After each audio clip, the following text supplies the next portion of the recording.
Hello नमस्कार विद्यार्थी मित्रों, वेद डिजिटल एज्युकेशन में आप सर्वे विद्यार्थी मित्रों सहृदय हार्दिक स्वागत है।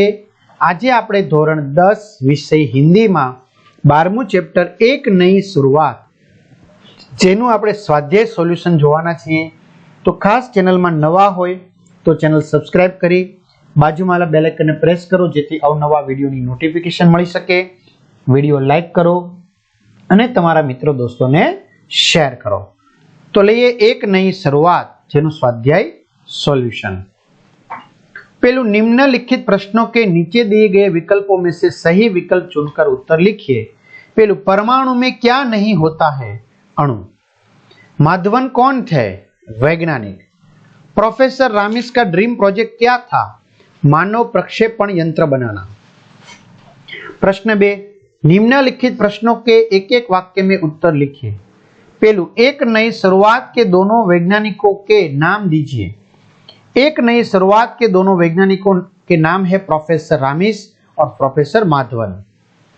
बीजू मानव प्रक्षेपण यंत्र किसे कहते हैं? तो जिस यंत्र के द्वारा किसी व्यक्ति को एक स्थान से दूसरे स्थान को भेजा जाए उसे मानव प्रक्षेपण यंत्र कहते हैं। प्रोफेसर माधवन को पसीना क्यों आ गया?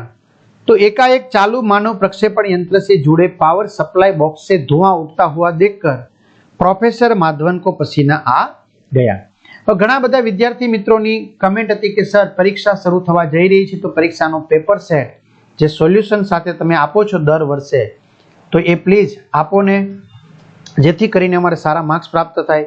તો વિદ્યાર્થી મિત્રો એ બધું વેદ ડિજિટલ એજ્યુકેશન નામની એપ્લિકેશન જે તમે ગૂગલ પ્લે સ્ટોર ઉપર જઈને ડાઉનલોડ કરશો बराबर, तो एमांथी तमने मळी जशे पाठ्यपुस्तक, स्वाध्याय, अभ्यास, विषय प्रमाणे मटीरियल, परीक्षानो असाइनमेंट, परीक्षाना पेपरो, एकम कसोटी। बराबर, तो डाउनलोड करी ओपन करशो, ला पेज खुले एमां तमारा मोबाइल नंबर नाखी सेंड ओटीपी करशो।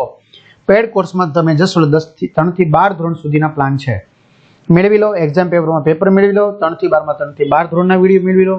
तमारुं धोरण सिलेक्शन करी विषय वाइज पाठ वाइज वेद डिजिटलना विडियो मेळवी शकशो। प्रश्न 3, निम्नलिखित प्रश्नों के 2-3 वाक्यों में उत्तर लिखिए। पहले प्रोफेसर रामिस के प्रयोग का उद्देश्य स्पष्ट कीजिए। तो विज्ञान के सिद्धांत के अनुसार किसी वस्तु को उसके मूल तत्वों में विभक्त किया जा सकता है और उसे तरंगों के द्वारा किसी अन्य स्थान पर भेजा और उन तत्वों को जोड़कर वापस पाया जा सकता है।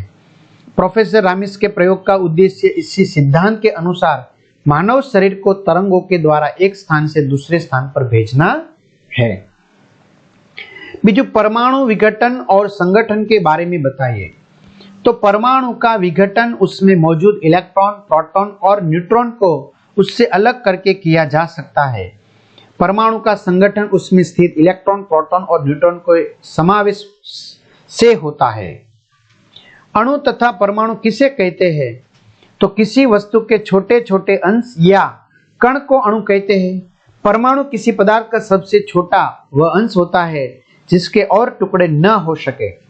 अणु की रचना परमाणु से होती है तथा परमाणु को आकार मिलता है उसके अपने भीतर मौजूद इलेक्ट्रॉन, प्रोटॉन और न्यूट्रॉन के कारण। निम्नलिखित प्रश्नों के 4-5 वाक्य में उत्तर लिखिए। पहलू ऊर्जा के बारे में संक्षेप में बताइए। तो ऊर्जा का अर्थ है कार्य करने की क्षमता। ऊर्जा कई प्रकार की होती है। ऊर्जा की विशेषता यह है कि उसे हम उत्पन्न नहीं कर सकते। इसी प्रकार ऊर्जा कभी नष्ट भी नहीं की जा सकती, पर आवश्यकता अनुसार ऊर्जा को दूसरा रूप दिया जा सकता है, यानी उसका स्वरूप परिवर्तित किया जा सकता है। जैसे विद्युत ऊर्जा को आणविक ऊर्जा में परिवर्तित किया जा सकता है और आणविक ऊर्जा को विद्युत ऊर्जा में परिवर्तित किया जा सकता है। लेखक की दृष्टि से मनुष्य को एक स्थान से दूसरे स्थान पर कैसे भेजा जा सकता है? तो विज्ञान के सिद्धांत के अनुसार किसी भी वस्तु को उसके मूल तत्वों में तोड़ा और उन मूल तत्वों को आपस में जोड़कर उसके मूल स्वरूप में प्राप्त किया जा सकता है।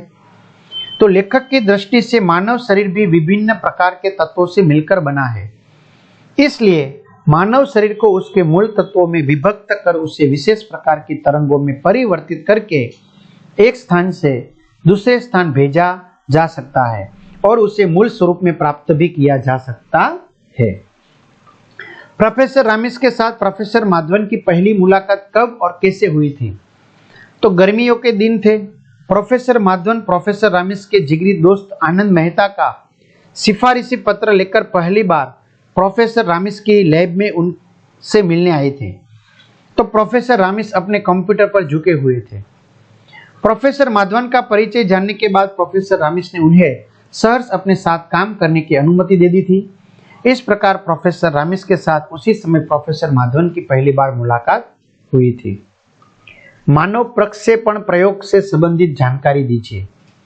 तो मानव प्रक्षेपण प्रयोग प्रोफेसर रामिस का महत्वाकांक्षी प्रोजेक्ट था। यह प्रोजेक्ट विज्ञान के इस सिद्धांत पर आधारित था कि किसी वस्तु को उसके मूल तत्वों में तोड़ा जा सकता है और उन्हें विशेष प्रकार के तरंगों में परिवर्तित कर एक स्थान से दूसरे स्थान पर भेजा जा सकता है।